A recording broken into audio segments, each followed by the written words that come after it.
in the many ways that Japan stands out, there is one particular statistic that completely sets it apart from any other country in the world. Despite being one of the most populous nations, it is the only country in the world that has a homeless population rate of almost 0%. While the United States is experiencing a major homelessness crisis with the number of people living on the street rising every year, Japan seems to have found the solution to a societal issue that was thought to not really have one. But if you look past the headlines, the situation starts to look very different. The reality behind this seemingly amazing success reveals a disturbing and dark reality about what life in Japanese society is like, and what is really going on under the surface. So how did Japan manage to have 0% homelessness rate, and why is it actually not good news for the country? This is the dark secret of how Japan solved homelessness.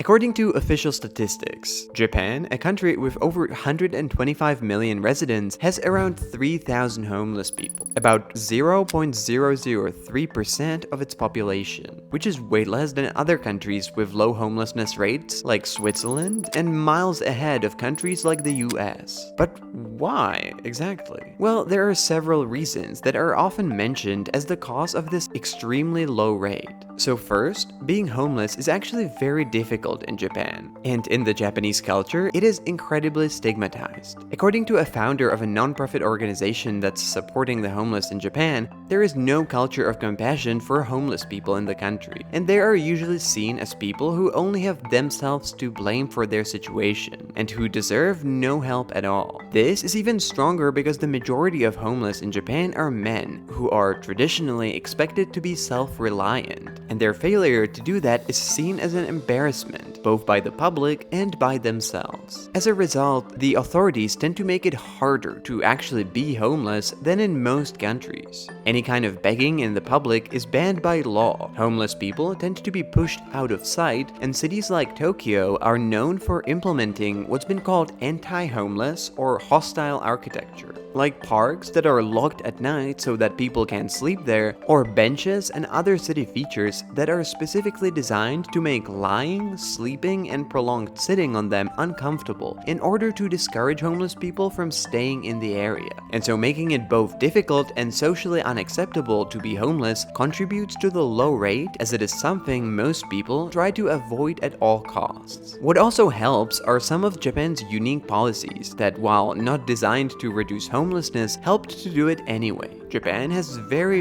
strict laws on basically any drugs other than alcohol, and very severe punishments. And as a result, only 1.6% of the Japanese population tried drugs other than alcohol in their lifetime, compared to 46% of Americans, which means that drug addiction in Japan is barely an issue. And according to Tom Gill, a Japan-based social anthropologist, this is another key factor. At the same time, Japan has a very robust healthcare system, which is also significant, since 30 to 35% of people who experience homelessness in the United States have a mental illness. And while in Japan, people with severe mental illnesses tend to be placed in mental health institutions, in the United States, they often end up on the street. And finally, Japan has relatively accessible housing because it builds more houses than any other developed democratic country. Unlike most Western countries where building housing became increasingly difficult due to various regulations, Japan took the opposite route, and it has very few restrictions, making it very easy to build anything, and making it relatively affordable. So that all sounds great, and on the surface, Japan can be an example of a country that basically managed to solve a major social issue. Except that's not really true.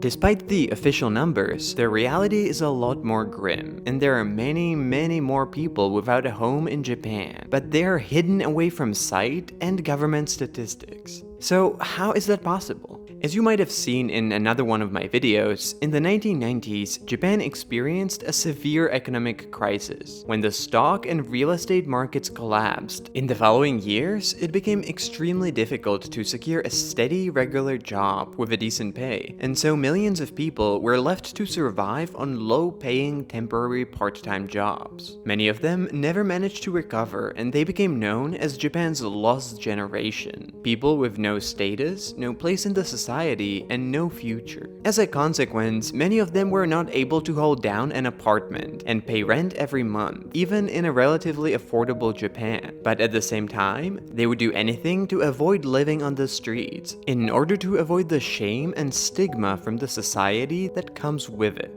And so the phenomenon of cyber homeless emerged. Basically, Japan has a wide network of 24-hour internet and manga cafes, where people pay by the hour and can stay as long as they want. And since the 1990s, many of members of Japan's lost generation have begun using them as temporary shelters. They don't have beds, but people often sleep in the computer cubicles. And over time, the cafes expanded their services to offer food, drinks, fresh underwear, or showers. Gradually, this became an industry of itself, and today the cyber cafes are basically a uniquely Japanese concept of commercial homeless shelters, ones that you have to pay for yourself, which is, by the way, not even that cheap. Prices for an overnight stay in a small booth cost somewhere between $17 to $28. The netcafe refugees, as they are known in Japan, often have some kind of a low-paying part-time or temporary job that doesn't pay enough to rent an apartment, but they can afford to pay for a few hours in an internet cafe every night. These netcafe refugees are homeless. They don't have a home or a permanent address, and they're excluded from many aspects of life, but they don't look like it. They don't sleep outside, they work, and they do everything they can to maintain a clean-shaven, polite, well-kept appearance, to avoid the shame that comes with being homeless in Japan. That's why the government statistics of homeless people in Japan are considered wildly underestimated. Non-government organizations estimate that the real numbers of people living on the streets in Japan is at least 3 times higher than the government says. And that's even without taking in account the cyber homeless, people staying in internet cafes on most nights for at least few hours. If they would be included, the real number would be radically different, since in 2020 it was estimated that at least 15,000 people lived in cyber cafes in Tokyo alone, 5 times as many as the official number of homeless people in the entire Japan. Now, in one way, this phenomenon of cyber homelessness can be seen as positive. On one hand, it helps people to avoid falling on the very bottom of the society, and it allows them to keep some level of dignity even though they don't have a home. But at the same time, the existence of the netcafe refugees demonstrates the incredible problems that the Japanese society has. A whole third of the entire Japanese workforce, over 22 million people, are part-time or temp workers, not by choice, but because they can't get a regular full-time job.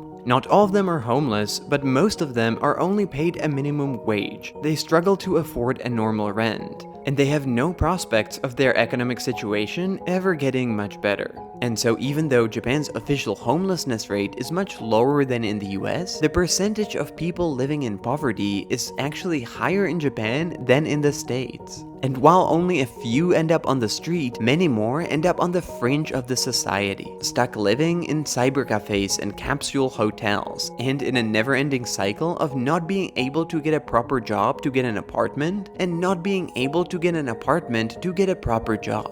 Because of societal pressure, they prefer to remain invisible, and society prefers it as well. A problem that stays out of sight is a problem that can be easily ignored, and the government can continue to claim a 0% homelessness rate. But underneath, it is a symbol of all the things that went wrong with the Japanese economy, and a problem that's here to stay, as the number of the invisible homeless is only about to grow.